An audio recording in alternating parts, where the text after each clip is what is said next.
Welcome to Positive Recovery MD. If you're listening, chances are you want to create happiness around you and thrive in your life. We're glad you're here and you've come to the right place. This podcast will inspire and motivate you to not merely survive your recovery journey, we'll give you the tools to build or strengthen your foundation to thrive and flourish in your life. Each week, we'll come together as a community to have authentic conversations around addiction, recovery, and what matters. Growth and progress, not perfection. All while developing positive habits for you to utilize in your life. To learn more, please visit positiverecoverymd.com to sign up to receive the daily positive interventions that we'll review, as well as gain access to exclusive Positive Recovery content available only to Positive Recovery MD listeners. All right, let's get started.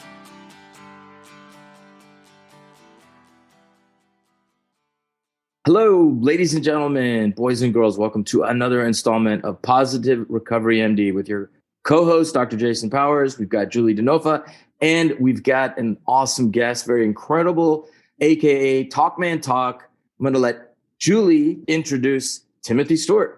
So glad to have Timothy here today. Our listeners are in for a treat for sure. So we have Timothy Stewart, as Dr. Powers mentioned, aka Talk Man Talk, and he's also the addiction rehab coach. One of the things about Timothy, at the age of 40, he found himself homeless, hopeless, and penniless.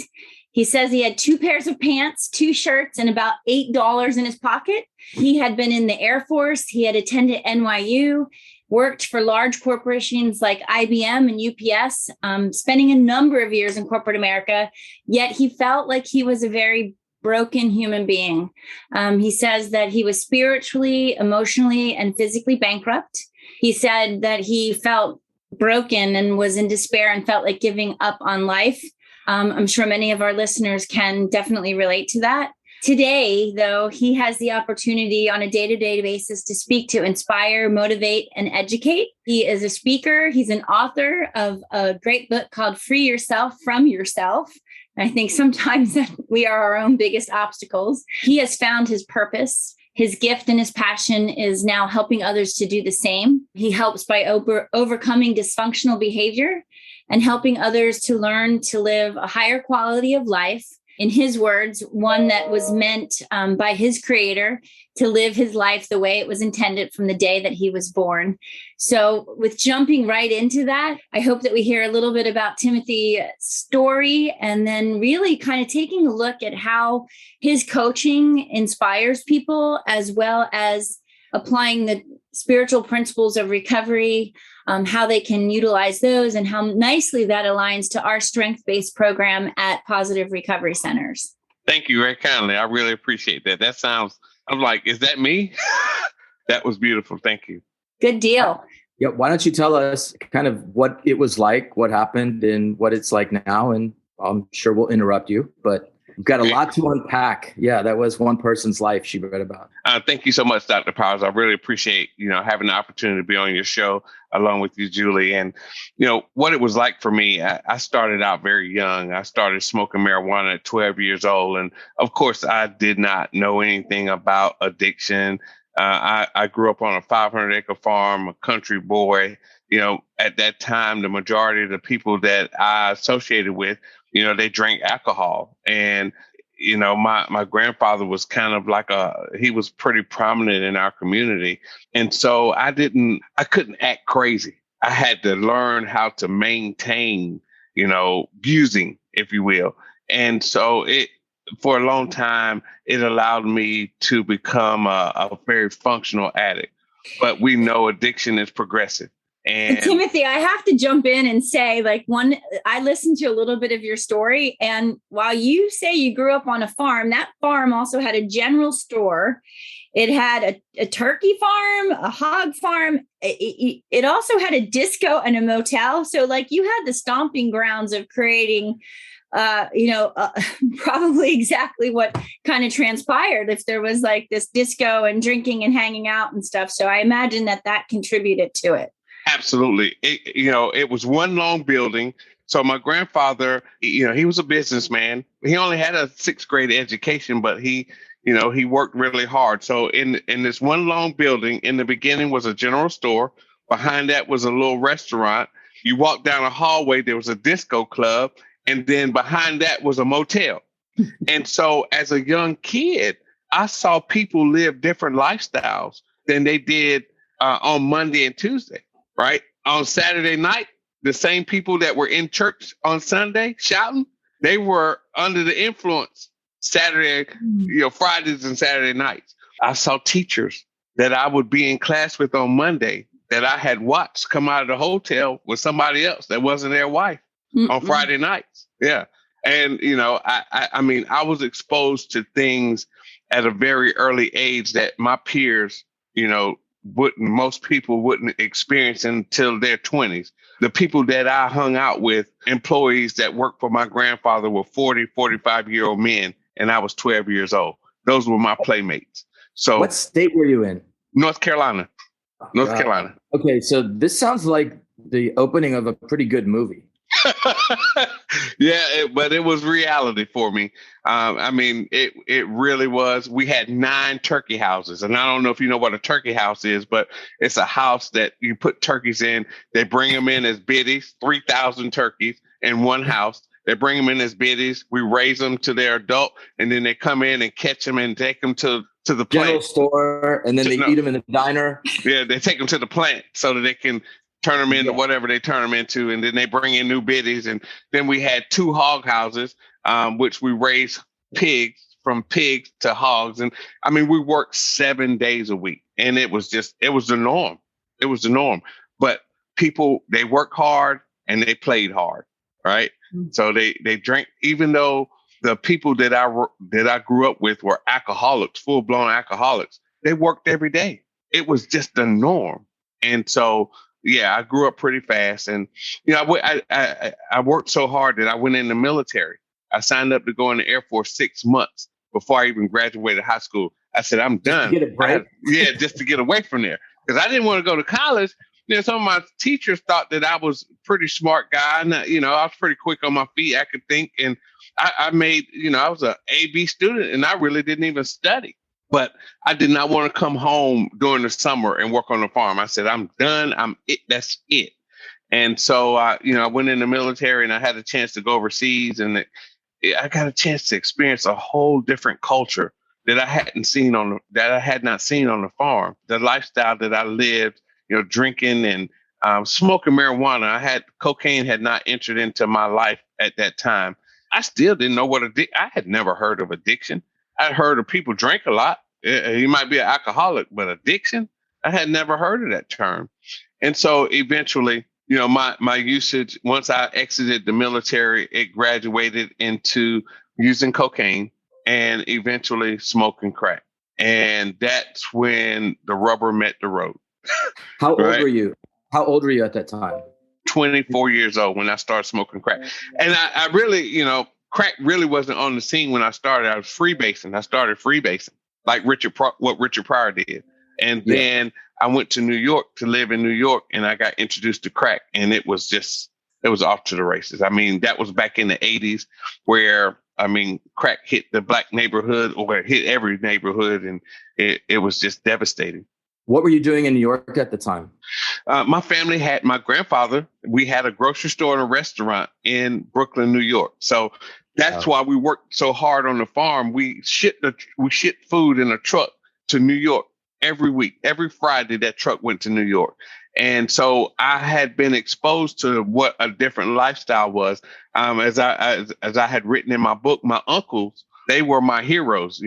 My dad worked hard. He was, dirty. He worked on the farm. He worked 7 days a week. My uncle went in the Marines. When he came home, he had, bright, shiny cars. He had a pocket full of money and pretty women. And I wanted that. That's what I wanted. And he was a hustler. And so as soon as I got out of the military, I went straight to New York. It didn't take long for crack to kind of bring me to my knees. And I got married, and I thought that, hey, I'll change my life. Now, it's got to be something wrong with my head to think that I could change my life, and I'm selling the stuff. The same stuff that I want to change my life from, I'm selling it, right? And so that didn't work. Getting married didn't work. And eventually she told me I had a problem and I needed to go get some help. And that's when I remember going to my first treatment center. And I said, I'll go in here, get this thing fixed, come back out, I'll be good. And I went in, I did it was 21 days. It was a 21-day treatment center. And I came out, and the second day when I left, I was using again. And that was after telling myself, okay, I'm done. I told myself I'm done. And I went through the next 10 treatment centers, same thing. I went to treatment a total of 12 times. And the best way I guess I can describe it is I never got to the root cause. I'm sure it was mentioned, but I thought the drugs and the alcohol were the problem. I really thought that if I could just not use the drugs and alcohol, I would be okay.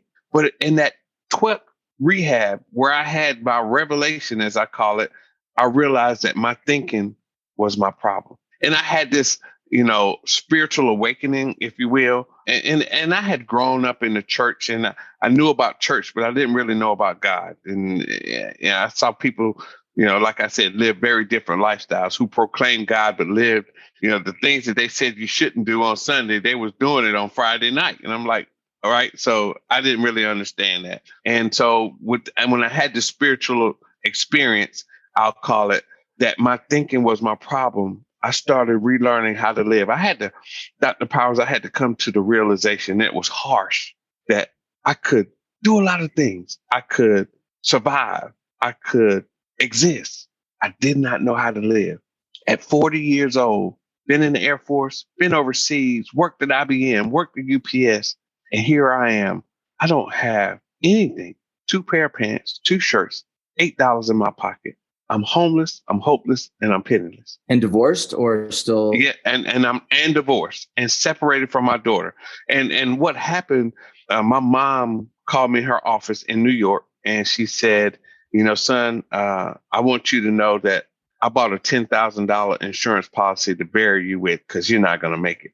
I just want you to know. She was mentally preparing herself for me to no longer be here. And that was kind of an eye-opening statement to hear. So I bought a one-way ticket. I said, you know what? Because in New York, because my family had business, I had access to resources, money, right?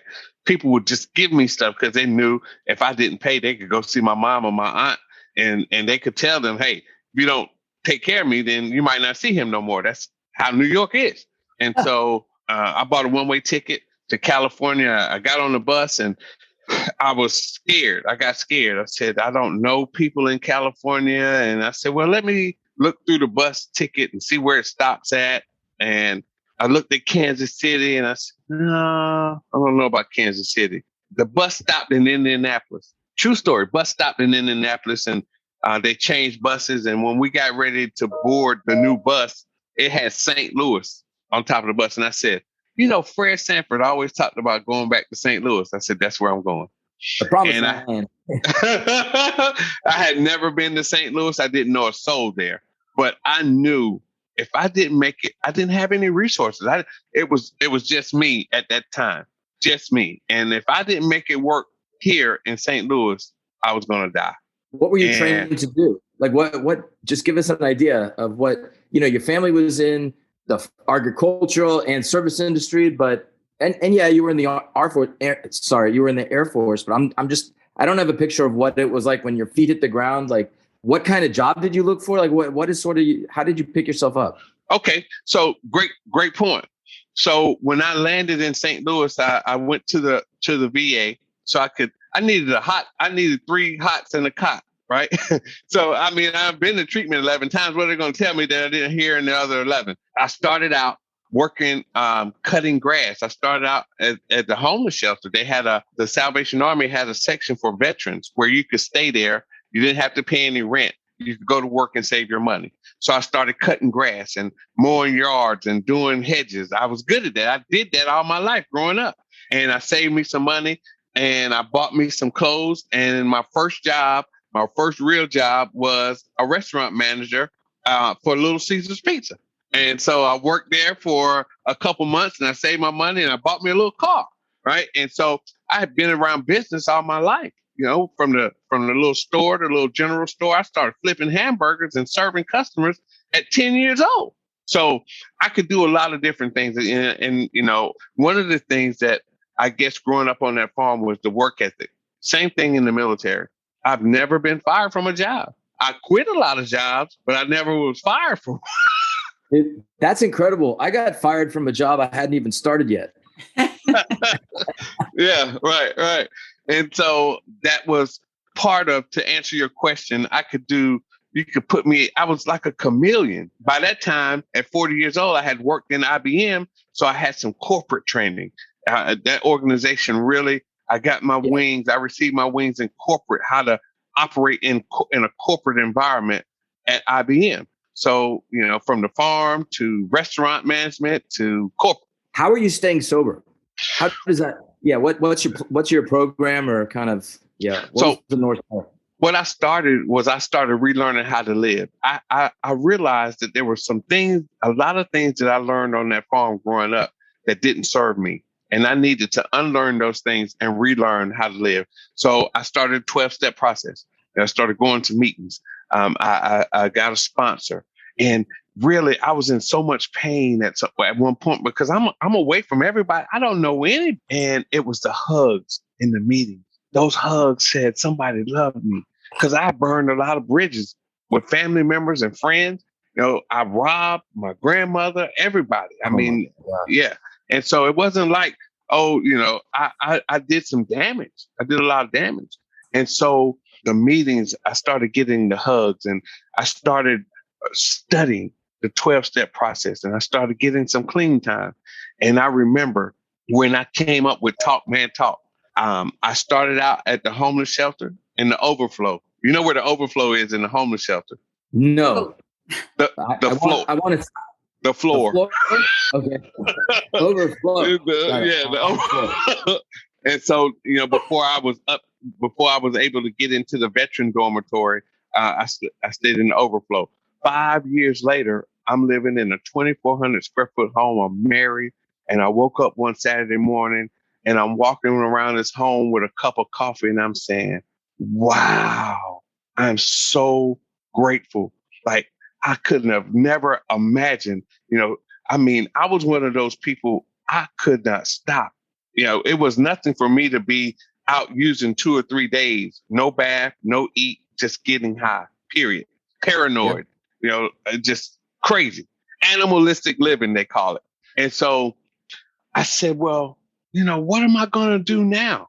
I've overcome this thing. 5 years clean. I had never been clean that long. I had a 6 months, a year, 5 years clean, homeowner, husband again. Wow. And I said, I always like sharing information. And I've always been a Michael Jordan fan. And I said, Michael Jordan came into the league as Jump Man Jump. I said, I'm going to be Talk Man Talk. And that's how I became Talk Man Talk. And, one of the things that my approach to recovery is a little bit different is I focus on what a person's natural gifting is, because everything comes to this planet with a gift trapped inside of it. Everything. A bird comes here with a gift of flight already in it. Nobody puts flight in a bird. A fish. Tell that to a penguin. Right. Normally, a penguin has a gift too. No other birds can stand the cold weather like a penguin, and whatever their gift is. A fish typically comes in with a gift to swim. Nobody puts swim in a fish. A mango seed has a gift of a tree trapped inside of it. But what's so unique about that mango seed is if you sit that mango seed on your counter, it can sit there for 30 years and we'll never see the gift that's trapped inside of the seed. Take that same seed and put it in some soil, give it some moisture and sunlight, and boom, you'll see the gift that was trapped inside the seed, which is a tree. So I try to help individuals, coach them. Let's discover what your purpose is, why you were sent here. Let's discover what your gift is, because we see people who discover their gift, train their gift, and then serve it to the world, because that gifting gives us a sense of value. And it's like, if I give you $100 bill, you're going to handle a $100 bill a little differently because of the value of it. So now we can focus on, what your gift is, which is attached to your purpose. And if we get your focus on your value and what you bring to society, then that takes away from the other destructive behaviors that would destroy the gift. And that's kind of like my approach. And I use 12 principles: honesty, hope, faith, courage, integrity, willingness, humility, discipline, forgiveness, acceptance, awareness, and gratitude. Which what I really did was Dr. Bob and Bill W., who were the founders of AA, they found these principles in an Oxford Bible and they called them steps. So I went back to the original principles that they call steps. And that's what my book is focused on the principles, which are laws. They apply to anybody. I mean, these principles, I coach people these principles to apply in the locker room, the living room, the boardroom, even the bedroom, because and this is my belief, that human beings were not created to be governed externally. We were to be governed internally.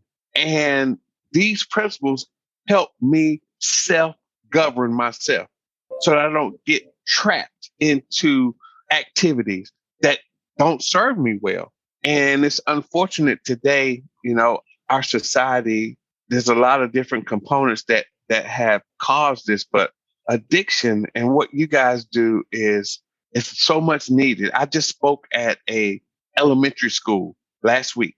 How many addicts were there? They weren't addicts. They were eighth graders. Joking. Yeah. Right. Well, you said elementary. I was thinking 5th grade and under.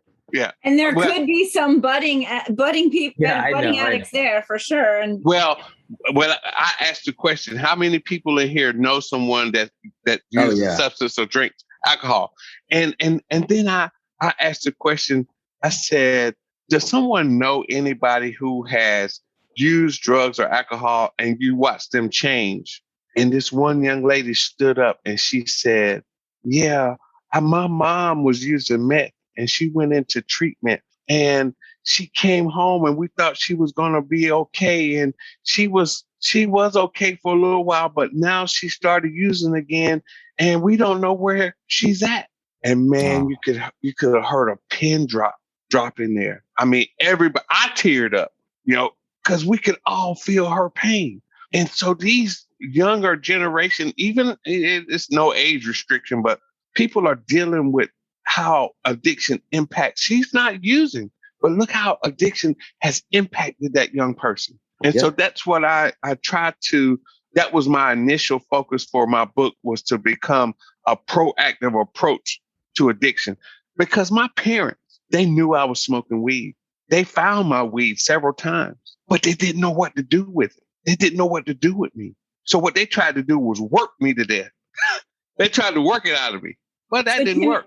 Yeah. And Timothy, like that story that you described about the little girl at the school, one of the things and that you talked about, one of your principles is courage. At Positive Recovery Center, we have bravery and courage as one of the character strengths that we work within. And you say that the principle of courage reflects boldness, fearless, daring, determination. Even saying the word courage out loud alone kind of strengthens you to the point that you can start to overcome life challenges. I know that you've been quoted to say that it makes you bold and fearless and don't believe that you ever cannot. You've questioned people that you've coached, like, have you tried recovering from addiction and you failed, try again. This time be courageous and fearless, that courageous people pull through a difficult life experience is even when at risk. So being courageous is a huge step to kind of that freedom piece. And we utilize courage and bravery in a lot of the work that we do with our clients as well. Just the act of deciding to come into treatment or choosing to come into a treatment program is super brave, in my opinion. So how do you use, your principles, we would say our character strengths, when helping coach folks that you're trying to kind of get to the other side? What I typically communicate, and each person is different, and we know that, but these principles, they are in a specific order. And what I guess communicate with individuals that I work with and coach is we practice these principles. We start practicing them because we are, as human beings, we are creatures of habit. So if we begin to practice, and I still practice these principles. Nobody has them down pat or perfect. So we practice these principles, as the program says, in all of our affairs. And so we start with honesty, and then, we come with the hope and the faith and the courage and the integrity and the willingness. And we talk about these principles. I'm in the process now of creating a 90-day program where we focus on each principle for 7 days. For 7 days, a person receives each day they receive 3 pieces of motivation about honesty. So in 7 days, they've received 21 pieces of information. I know they say 21 days for a habit, but 21 pieces of information about honesty, and 21 pieces of information about hope and faith and so on. And that's typically the model that I use when I coach with individuals. Let's talk about self-government. We already know that using is not going to serve us best. So let's focus on, when Tiger Woods said when he practiced, he focused on the shots that he was good at. He didn't place a lot of focus on the shots that he was not so good at, because he said the shots that he was good at, if he could get those mastered, they would overcompensate for the shots that he was not as good at. So that's kind of the same philosophy that I kind of use. Invest in your strengths. Invest in your strengths. Exactly. Invest in your strengths. Yes, sir. And I'm still learning. By no means have I mastered anything. As I read through your information, there was a lot of information. I started listening to some of the podcasts that, I can even incorporate in what I'm doing and still learn to share with individuals, because people are so different. Yeah, on that piece, and we'll get to the rapid fire questions in a second. There are 3 psychological human needs. I mean, we have physical needs, right? Like we need to eat, we need to breathe, we need water, we need to reproduce. But people sort of overlook these psychological needs. One of them is self-direction or autonomy. And you talk about self-directed life. Well, that's just a psychological human need. And I find that if you have a disease like addiction that robs you of volition, it chooses for you. That's like hell on earth. You don't have to tell somebody that, but like when you're not in control, you could lie all you want to other people, but you just inside, there's no lying to yourself about that sort of lack of integrity. It doesn't mean you're lying. It means that like your behaviors are completely out of context with who you really are. You're not self-directing. Something else is using it. Yeah. And you know what, Dr. Powers, that is so key, because I did that so many days. I live a lifestyle of integrity today. I don't have a lot of friends because a lot of people don't live that way. And I had to share with my family. I was away from them for 15 years. I was in St. Louis. They still remembered the old me. They didn't know the new me. And I had to explain to them, when they would ask me a question, when I first moved back to North Carolina, I practiced brutal honesty, and they couldn't handle it. And I had to share with them, this is just not something I choose to do. My lifestyle, my very life depends on me operating with integrity. Because if I don't tell the truth, I say something that I shouldn't say, then it causes me some pain. Now I want to medicate. I can't afford to do that. That's right. A cycle. Exactly. That's well said, man. Okay, so let me ask you, what is your favorite word? Integrity. Integrity. And I look at this word integrity. We've heard the saying, you say what you mean and mean what you say, right? Well, I also have a deeper revelation of integrity, is that my thoughts, my words, and my actions are one. See, when a person says one thing, does something else, and thinks something else, that's really called schizophrenic, right? So with all my might, and sometimes it hurts me because I'll make a commitment and I'm tired, but because I made a commitment to operate with integrity, it keeps me out of trouble. What's your least favorite word? My least favorite would probably be faith. Oh, faith? Yes. Okay. Interesting. I would have guessed it was your favorite, but okay, I'll just. And here's the reason I say that is because when principles are laws, success is predictable, right? You don't have to have faith. if you put an apple seed in the soil at the right time of the year and give it some moisture, you don't have to have faith of what kind of tree it's going to be. When it sprouts, it's going to be an apple tree. Yeah. So yeah, I follow you. Yeah. Yeah. And so I even though I don't practice religion, the principles that I coach, they're written in the Bible and the Quran and the other books, I guess, as well. And there's a famous quote where it's quoted that Jesus said, "And you shall know the truth, and the truth will make you free." Right. But you can also look at planting that apple seed under the right conditions and having faith that it will grow. Yes. Correct me if I'm wrong. Mm-hmm. Correct me if I'm wrong, but maybe your dislike of the word faith is as it applies to religion or maybe empty promises. Yes. Unless I'm reading you wrong. Okay. No, that is exactly right. And I see, because I practiced that for a lot of years, and my grandmother, my people in my family were religious, and they had me, and I'm just going to say they had me believing that, if I prayed hard enough, this would be taken from me. It was like a magic trick. And that was my understanding. Yeah. And so, so when you ask me what's my least favorite, and you're correct, it's based on my experience through religion. Gotcha. What's your favorite sound? My favorite sound would be the wind. And I used to, hunt and I go through the woods. We lived in the country, and to just hear the wind in the leaves, that's probably my most tranquil, sound that I love to hear. That's awesome. And what's your least favorite sound? Gunshots. Okay.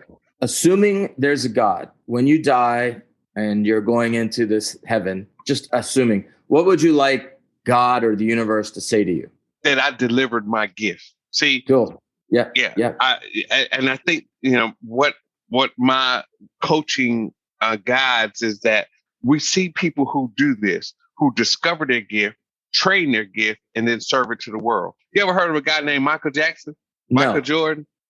Elvis Presley? Tom Brady? Yeah, These individuals, they discovered their gift, they trained their gift, and served it to the world. Because I tell people, the most wealthiest place on the planet is the cemetery, because there are people who have come to this planet. They never discovered who they are, what their gift was, and they take that gift to the grave. There's poems, there's movies, there's inventions. They went to the graveyard. There's people that come to this planet. If it wasn't for a tombstone, we'd never know they've been here. And we all were created for a purpose. Absolutely. Julie, you want to lead us in the PI? Absolutely. Thank you so much, Timothy. I know our listeners enjoyed listening to kind of you share on that. What we're going to jump into now is our positive intervention. And I'm going to start with a quote first by Joan Curcio. Advances are made by those with at least a touch of irrational confidence in what they can do. So life is full of thin lines. Self-efficacy or self-esteem contributes to resilience, hope, and achievement. Yet self-absorption, grandiosity, and narcissism tip the scale of valuing oneself from healthy pride to alienation, disconnection, and despair. However, Curcio's quote is also correct. Without sometimes irrational beliefs in your ability, you are less likely to take brave risks or be curious, and thus you are less likely to achieve your full potential. You must be willing to suspend self-doubt long enough to challenge yourself outside your comfort zone, and in doing so, your confidence in your ability or your abilities and yourself grows. Recovery is similar in that it begins with the belief that you can handle this. Despite the odds that most will relapse or can relapse in the first year, the fact that scores of people successfully maintain good, long-lasting recovery serves as a testament to how powerful a slightly irrational belief in the self can be. Whenever you must rise to a seemingly improbable challenge, tell yourself, yes, I can do it. So for our positive intervention of the day, we are suggesting you and our listeners to journal about what you believe yourself to be capable of doing. Allow yourself to engage in dreams that initially might seem to be irrationally outside of your grasp. Remove the barriers in your mind. The resilience and capability of the human soul is vast. We want you to exercise hope and optimism and envision you at your very best. Like, don't be as crazy as the person who jumped off a tall building thinking that he could fly. Be as crazy as those who made flight possible.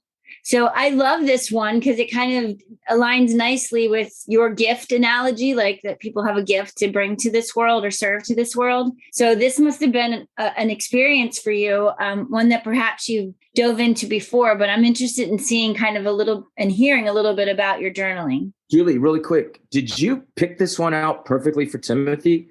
It seems like it's something you might have done because you're bright, but also our last several guests have had the exact PI for like their energy. And, while Timothy may not have journaled about it, I know that he can speak to it. Absolutely. I think the journaling is important. I mean, listen, journaling is like a Swiss Army knife of well-being. It can help you when you have the blues, and it can help you when you want to feel better.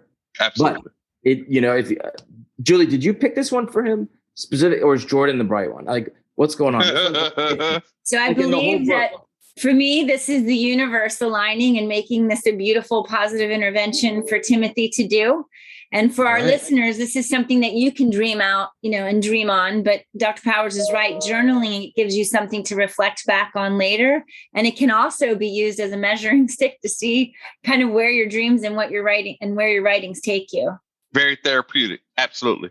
And I've done a lot of writing, in the 12-step program. The fourth step that's when pen meets paper.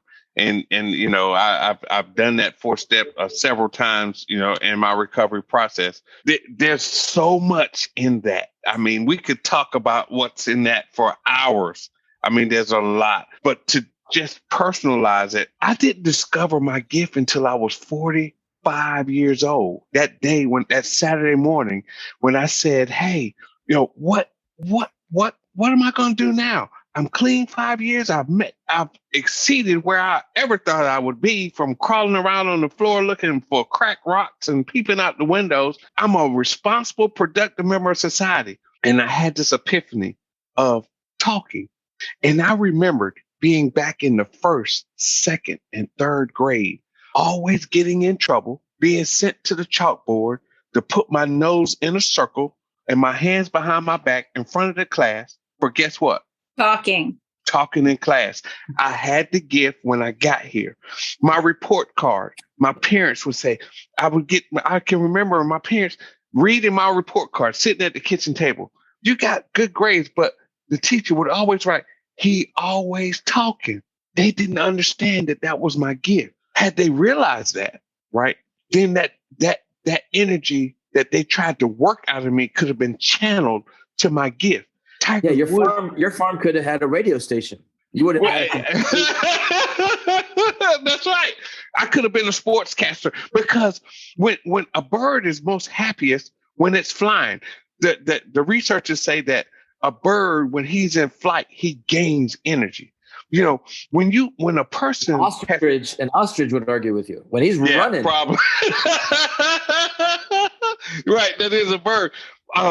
But when a person has discovered their purpose and their passion, I pick up little things. There was a concert that Michael was doing, and he was live. He was in London, and he was putting on a show.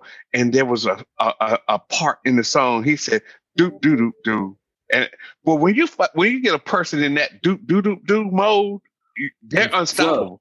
There's Michael Jordan, 6'6" guard in the Madison Square Garden, going up over 7'2" Patrick Ewing. Patrick couldn't stop him. No, do do do do. Not if he's doing all of them.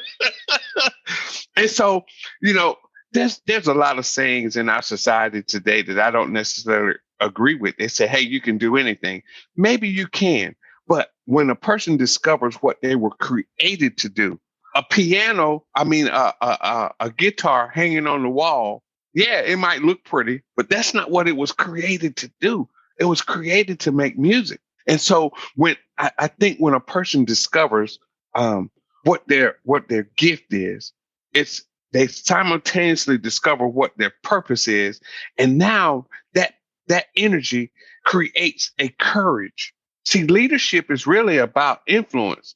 It's discovering a passion and a purpose that generates a vision, creates a vision.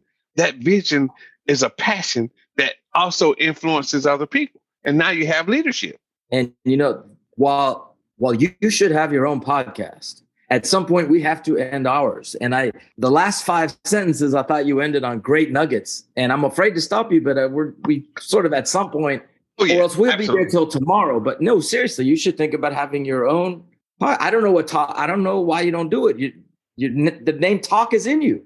You got to do it. Yeah. Lack of knowledge. I haven't, to be very honest and transparent, I don't, give me a microphone, stand me in front of 3,000 people at 3:00 in the morning, and I get down like James Brown.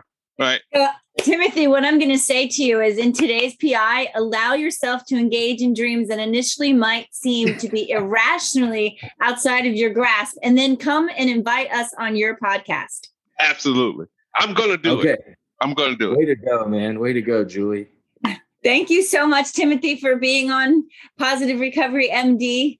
Yeah, this is really positive. Thank you so much for allowing me to be here. I really do appreciate you guys. Man, I'm sure our listeners are smiling. Talk, man, talk. Timothy, how can they get in touch with you? You can go to my website, talkmantalk.com. I'm on social media platforms, Talkman Talk. If you Google Talkman Talk, you will find me. Awesome. And not if you're an emu. But if you want to actualize yourself. All right. Well, so thank you very much. Take care of yourself and each other. Until next time. Thank you for listening to this episode of Positive Recovery MD. Don't forget to visit positiverecoverymd.com to sign up to get your daily positive intervention sent straight to your inbox.